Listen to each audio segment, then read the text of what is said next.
Welcome back.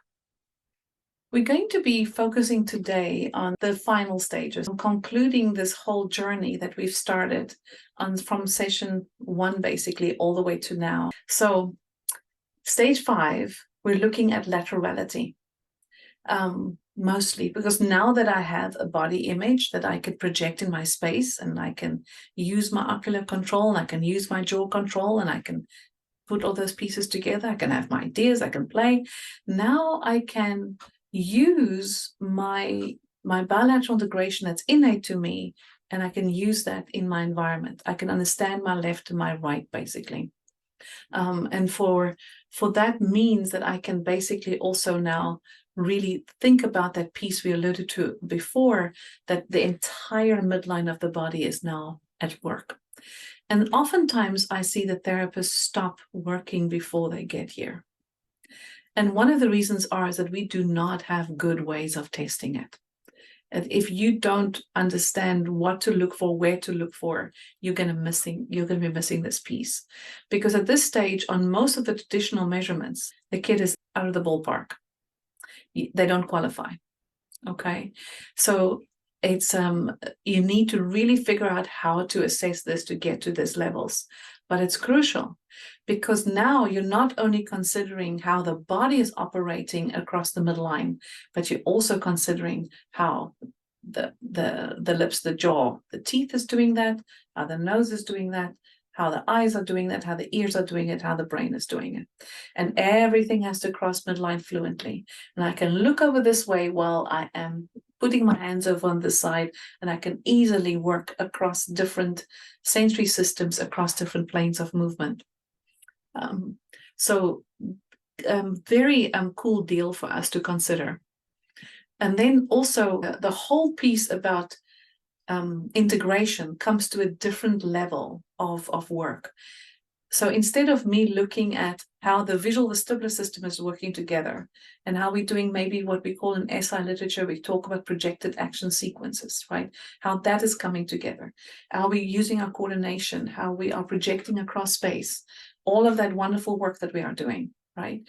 Now, what you need to consider is how does especially the auditory, visual, and vestibular triad work together, because that triad is a crucial missing link for almost all learning disorders across the board. It's incredible. It's incredible what it does. And so because we don't have good measurements, we don't know when kids qualify. And a lot of therapists don't even know what to do about them. Now, Mary Kowar and Sheila Frick put out a beautiful program called the Astronaut Training Program. And so I want to use that program to explain to you what I mean. That protocol is a really rich protocol of working on a board that spins around and is operated in a certain way. They have a full protocol that they want you to follow, and they have sounds by which the vision and the eyes is also tracking and moving, and they're working on the integration between visual, auditory, vestibular, auditory, visual all the time. And the problem that I have with that program is not because of what they designed. I love it, but it is that people are trying to use that program too soon. Oh, this is a nice sensory program. This is a nice little recipe that we can use. So let's use it in stage 2.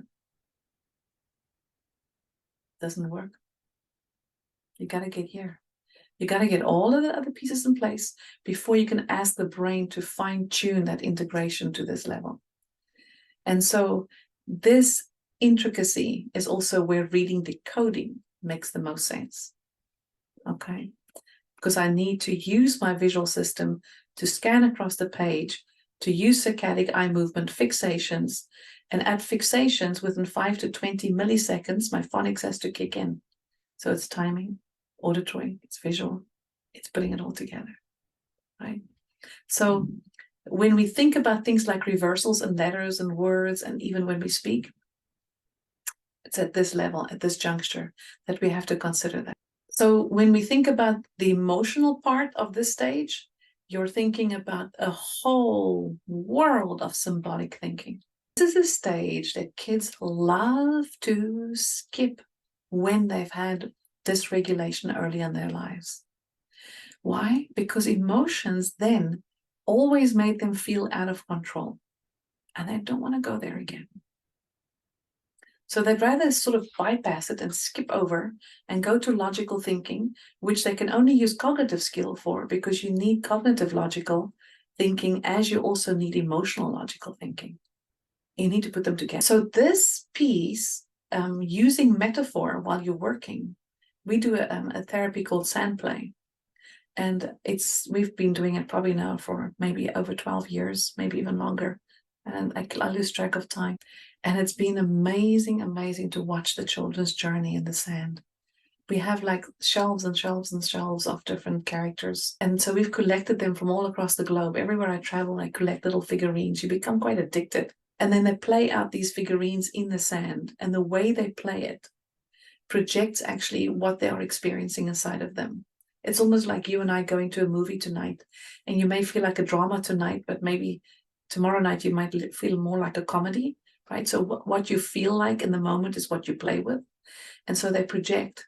And then you can see in the sand how relationships comes to life, how different things that they are struggling with comes to life, and how they're working through it, and how they go from sometimes barren desert experience to more and more flowers and more growth popping up.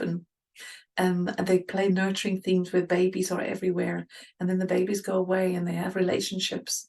And then you have construction vehicles when I'm working on praxis, and you can see these metaphors that what they're playing with becomes a symbol for what they are feeling, right? And this is the stage where this comes to life. And typical kids are doing this and we're not even watching them. But it's important. And it's important to give that space to do that.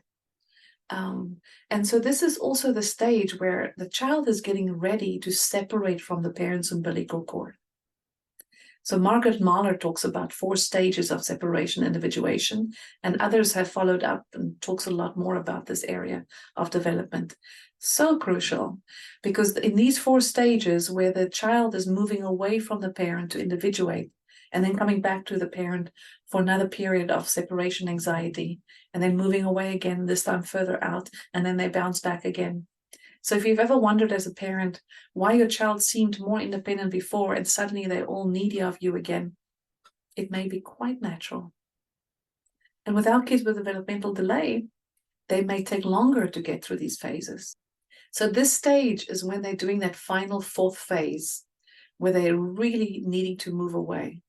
And so many of my families struggle with this because the child may have been dysregulated before, or they may have been sweet before, or whatever, but it becomes a period where they are really kicking back at the parent, especially oftentimes our mother figures, where they've been absolutely okay. And now they get to a stage where they're kicking at the mother, where they're saying, I hate you, and you're not my mommy. And they're saying all these things, and you're like, what happened to my baby? Right? But it's a crucial phase where the child is saying, I need to hate you because I'm about to leave you emotionally to stand on my own 2 feet, and I'm projecting on you that you're the one leaving me behind. But I'll get through this, mommy. I will. And they do. I know it sounds like backwards, frontwards, but really, all parents know that their child also cuddles into them and says how much they love them, only the next day to unleash another tempest in another storm. So very important storms, these storms. And yes, our kids with developmental delay, they do take longer to get through it. It's not easy. But they're also at the same time as they are letting go of the parent, they're becoming more and more social. Peers matter more and more. Play dates matter more and more. And having integrative play happens much more. And the academic foundation for this level, math, geometry, algebra, are really, algebra, it's all about symbols. Geometry, there's a lot of symbols and stuff. And then you have to transpose this image, this triangle, to go to this side of the, there's just all these different specialization pieces that you have to do in your mind's eye in order to cope with math. But it's also making sure you can combine your reading decoding to your reading comprehension. So language is much more descriptive now, much more metaphorical, and much more rich in order to describe stories, describe what it is that I want to say. And so think about writing an essay, right? If you think about laterality, the teacher says, write an essay on the green grass. You like the green grass. Oh, well. Oh, I played soccer on the green grass. That's going to be my idea. I'm going to talk about the time that we did play soccer on the green grass. And it was, and you know, I remember we were playing barefoot and I was really, my feet was kind of hurting, but I felt the grass underneath my feet, right? So I want to write about that. So now you have all these creative ideas with your right brain about things that you want to write about the green grass. Then you flit over to your left brain to do the structure, what paragraphs I'm going to write, what detail I'm going to put in there, what sentences, what sequences I'm going to do, what will be the first paragraph, what will be the ending paragraph, right? Then I'll flit over to my right brain again. Let me get some more creative thought and idea that I could make a better picture of what I want to write, right? So this is crucial pieces. If you wonder why your child is telling you, I hate to write, then there's some really good reasons. Look at what all must develop before you can get here. And then this piece oftentimes is so elusive, so elusive. It's not all about handwriting.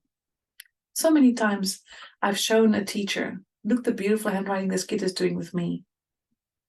And the teacher says, I love that, Maude, but look what I get in the classroom. It's like not the same child, right? Why? Because when they have to write in the classroom, they have to add all kinds of things. When they write with me, they're just copying letters or they're writing from memory or whatever cool idea I could come with. But when they write with a teacher, they're writing while other kids are chewing on their pencils next to them and making a noise. The fans are blowing. There's other kids running down the hallway on the way to recess. There's me having to put my thoughts together in a certain sequence. And I can't remember the grammar rule. And how do you spell that word? And where do I start on the page? And what's it going to be paragraph again? Oh, I think I forgot what the kid's name was I was going to write about. And so maybe I can, oh my goodness. Am I over exaggerating? No. Writing is probably the most complex task that a child will ever do in school. So at this stage, the preschooler's dilemma at this stage is, will I lose my mommy if I can do it all by myself? So where the previous dilemma was, I do it, mommy, right? Now you've transitioned into, I can do this, but do I want to? Do I want to lose the fact that my mommy does for me? Or do I want to move on and do it for myself? And then emotionally, when they understand that they have to let go, they also don't always quite understand immediately that the parent's going nowhere. It's them that's going somewhere. And so, again, the whole piece about taking it out on the parent, that they having to go through the process. So stage 6 then is taking that laterality into directionality.